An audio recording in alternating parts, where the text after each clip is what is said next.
An ideal contraceptive should be user-friendly, easily available, effective and reversible with no or least side effects. एक जो बढ़िया contraceptive होना चाहिए वो यूज़र फ्रेंडली होना चाहिए, ईज़िली अवेलेबल होना चाहिए और रिवर्सिबल होना चाहिए और उसमें या तो काफ़ी कम या ना के बराबर साइड इफ़ेक्ट्स होने चाहिए. It also should in no way interfere with the sexual drive, desire and और the sexual act of user. और इंटरकोर्स के टाइम पे ये इंटरफेयर नहीं करना चाहिए. A wide range of contraceptive methods are presently available which could be broadly grouped into following categories.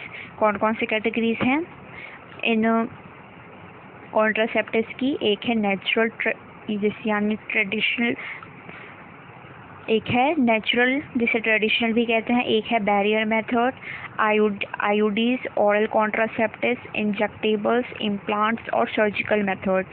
अब हम इन्हें एक्सटेंड करके पढ़ेंगे. सबसे पहले देखते हैं नेचुरल मेथड्स क्या होते हैं. Natural method work on the principle of avoiding chance of ovum and sperm meeting. Natural method में क्या होता है, जो ओवम और स्पर्म की मीटिंग को हम अवॉइड कराने की कोशिश करते हैं. Periodic abstinence is one such method in which the couple avoid or abstain from coitus from day 10 to 17 of menstrual cycle when ovulation could be expected. Periodic abstinence क्या होता है? ये एक मेथड है जिसमें जो कपल होते हैं वो इंटरकोर्स नहीं करते. कब नहीं करते coitus? Day 10 to 17 menstrual cycle की. क्यों नहीं करते? क्योंकि डे 10 to 17 में जो ओव्यूलेशन होती है वो हाईली एक्सपेक्टेड होती है. ठीक है, इसमें चांसेस ज़्यादा होते हैं प्रेगनेंसी के, इसीलिए अवॉइड किया जाता है इस टाइम पे कोइटस को. कोइटस यानी intercourse. As chances of fertilization are very high during this period, it's called fertile period. ठीक है, वैसे बताइए क्योंकि इसमें फर्टिलाइजेशन काफ़ी हाई होती है इस पीरियड में, क्योंकि ये फर्टाइल पीरियड होता है. Therefore, by abstaining from coitus during this period, conception could be prevented. इससे हम conception prevent कर सकते हैं. अब एक और मेथड है जो है withdrawal or coitus interrupts. Is another method in which the male partner withdraws his penis from the vagina just before ejaculation so as to avoid insemination. इसमें क्या होता है, कोइटस के ड्यूरिंग जो मेल पार्टनर है वो अपने पेनिस को विड्रॉ करता है वेजाइना से जैसे ही इजैकुलेशन होने वाली होती है. अगर इजैकुलेशन होगी तो हमारा जो स्पर्म है वो वेजाइना में चला जाएगा और इम्प्लांटेशन हो जाएगी, प्रेगनेंसी हो जाएगी. इसीलिए जैसे ही इजैकुलेशन होने वाली होती है वो अपने पेनिस को बाहर निकाल लेता है और इंसेमिनेशन अवॉइड हो जाती है. अब एक आता है lactational amenorrhoea, absence of menstruation. Method is based on the fact that ovulation and therefore the cycle do not occur during the period of intense lactation following parturition. इसमें क्या होता है? Therefore, as long as mother breastfeeds the child fully, chances of conception are almost nil. इसमें क्या होता है? Lactational amenorrhoea में मतलब कि एब्सेंस ऑफ मेंस्ट्रुएशन होता है. जब एक फीमेल एक बच्चे को बर्थ देती है उसके कुछ महीनों तक उसके में मेंस्ट्रुएशन नहीं होती है. कब तक नहीं होती है? जब तक वो बच्चे को फुली ब्रेस्ट फीड करवाती है तब तक उसको मेंस्ट्रुएशन नहीं होती है. तो मेंस्ट्रुएशन नहीं होगी तो प्रेगनेंसी नहीं होगी. तो इस टाइम पे जो इंटरकोर्स है वो करना सेफ होता है.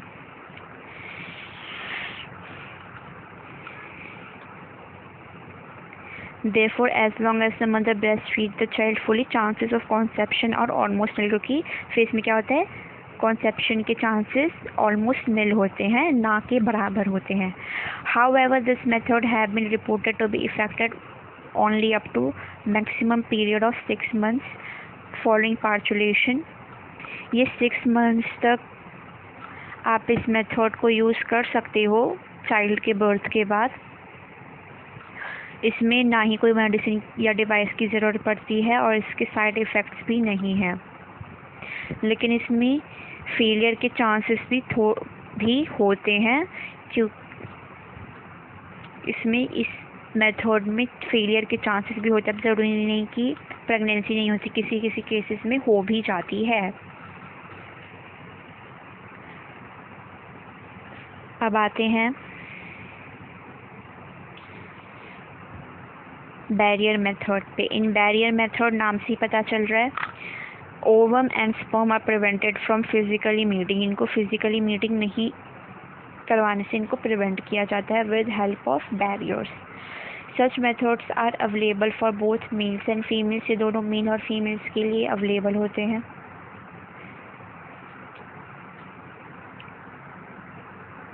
Condoms are barriers made of thin rubber latex sheaths that are used to cover the penis in the male or vagina and cervix in the female.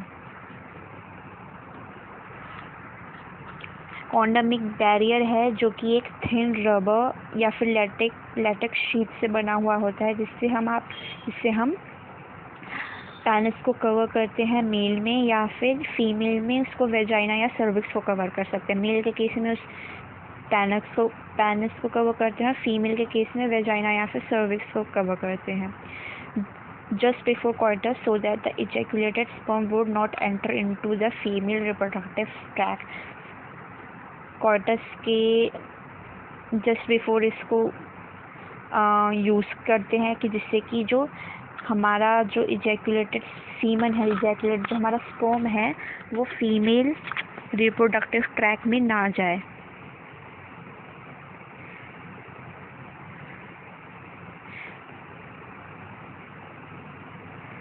This can be prevent conception.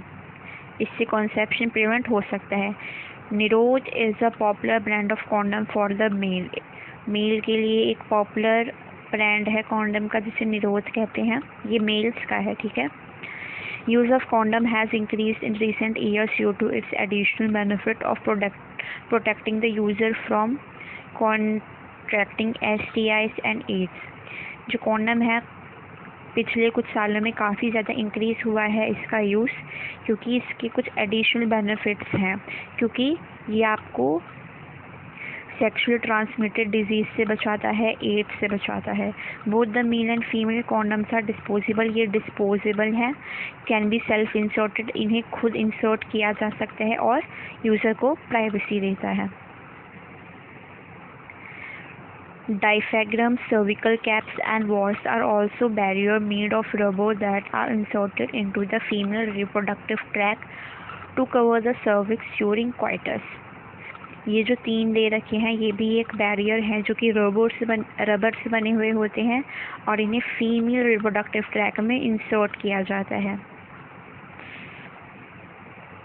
To cover the cervix को cover करते हैं coitus के time पे।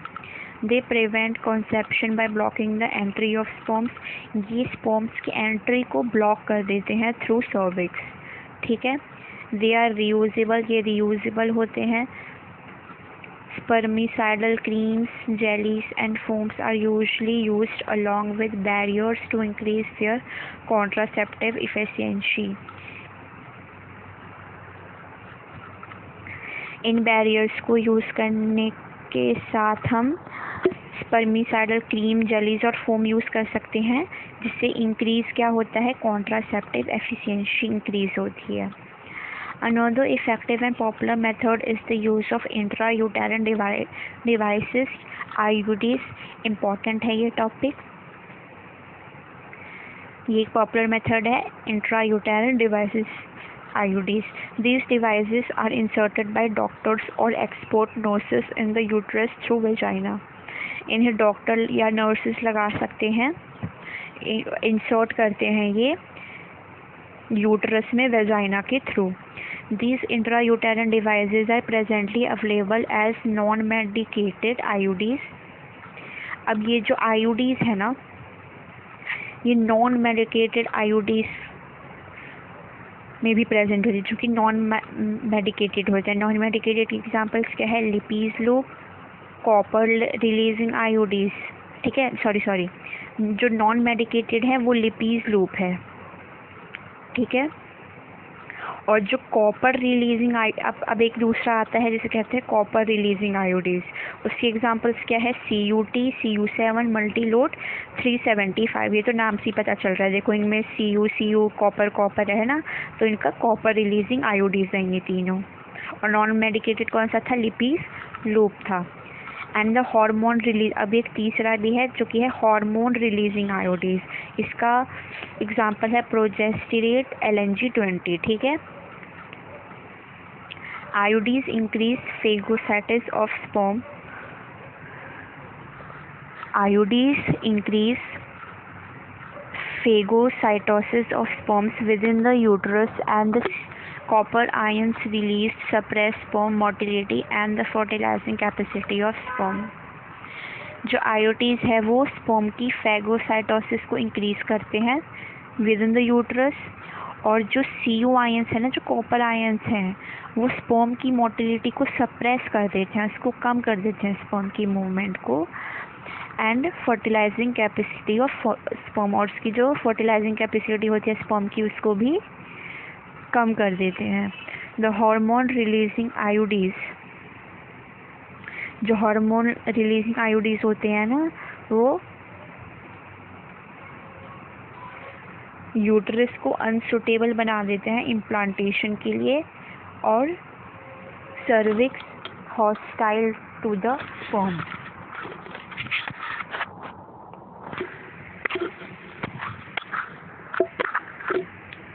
जो hormone releasing IUDs है वो uterus को unsuitable बना देते हैं इम्प्लांटेशन के लिए, और cervix hostile to the sperm. IUDs are ideal contraceptive, IUDs जो है वो आइडियल कॉन्ट्रासेप्टिव है फीमेल्स के लिए जिनको प्रेगनेंसी डिले करनी है या फिर उनको स्पेस चाहिए चिल्ड्रन में। It is one of most widely accepted method of contraception in India. It's important कि इंडिया में सबसे वाइडली यूज्ड कौन सा है मेथड, वो है आयोडीज हैं, ठीक है, इंडिया में। Oral administration of small doses of either progestogens or progestogen-estrogen combination is another contraceptive method used by the female. Oral administration मतलब उसको orally, वो जो लाइक टैबलेट्स के फॉर्म में होते हैं, ठीक है, जो जिनमें कुछ डोज होता है किस चीज़ का, या तो प्रोजेस्टोजन का डोज होगा या फिर प्रोजेस्टोजन और एस्ट्रोजन दोनों के कॉम्बिनेशन का होगा। ये एक दूसरा कॉन्ट्रासेप्टिव मेथड है जो कि फीमेल्स यूज़ करती हैं। They are used in the form of tablets, ये टैबलेट्स की फॉर्म में यूज़ होते हैं, and hence are popularly called pills. इन्हें पॉपुलरली पिल्स कहते हैं। Pills have to be taken daily for a period of 21 days, starting preferably within the first 5 days of menstruation cycle. Pills को daily लेना पड़ता है 21 days के लिए। कब शुरू करना पड़ता है, कब स्टार्ट करना पड़ता है, मेंस्ट्रुएशन के फर्स्ट 5 days के आसपास इसको शुरू करना पड़ता है। After a gap of 7 days during which menstruation occur,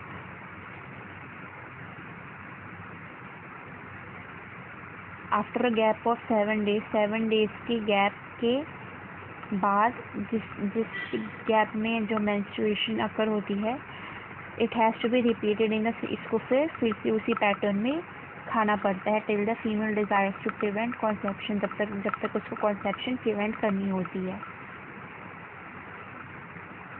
they inhibit ovulation and implantation as well as alter the quality of cervical mucus to prevent retard energy of sperm.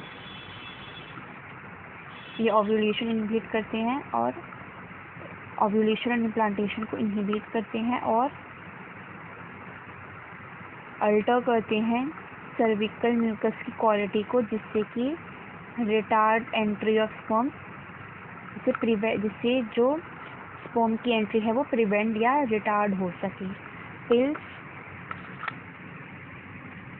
Pills are very effective with lesser side effects and are well accepted by the female. Pills के जो side effects होते हैं वो काफ़ी कम होते हैं और इन्हें फीमेल एक्सेप्ट करती हैं यूज़ करने के लिए। Saheli, the new oral contraceptive for the female, contain a non-steroidal preparation। सहेली जो अभी हमने पीछे पढ़ा था, ये एक न्यू ऑयल कॉन्ट्रासेप्टिव है फीमेल्स के लिए, जो जिसमें नॉन स्टेरॉयडल प्रिपरेशन होता है। ये एक वंस अ वीक पिल है which has very few side effects and high contraceptive value. ये वीक में एक बार लेनी होती है, वंस अ वीक पिल है जिसकी साइड इफ़ेक्ट्स बहुत कम होते हैं और इसका कॉन्ट्रासेप्टिव वैल्यू ज़्यादा होता है। प्रोजेस्टेरोन अलोन या तो प्रोजेस्टेरोन अलोन और in combination with oestrogen can also be used by females as injections or implants under the skin. Their mode of action is similar to that of pill and their effective period are much longer. या तो progesterone अकेले या फिर oestrogen के combination के साथ भी लिया जा सकता है। कैसे? इंजेक्शंस के थ्रू या उसको स्किन के अंदर इम्प्लांट करवा सकते हैं। इसका जो एक्शन है ये पिल्स जैसा ही सिमिलर होता है और इनकी जो इफ़ेक्टिविटी होती है वो काफ़ी ज़्यादा लॉन्ग होती है। Administration of progestogen or progestogen-estrogen combination or IUDs within 72 hours of coitus have been found to be possible pregnancy due to rape or casual unprotected intercourse।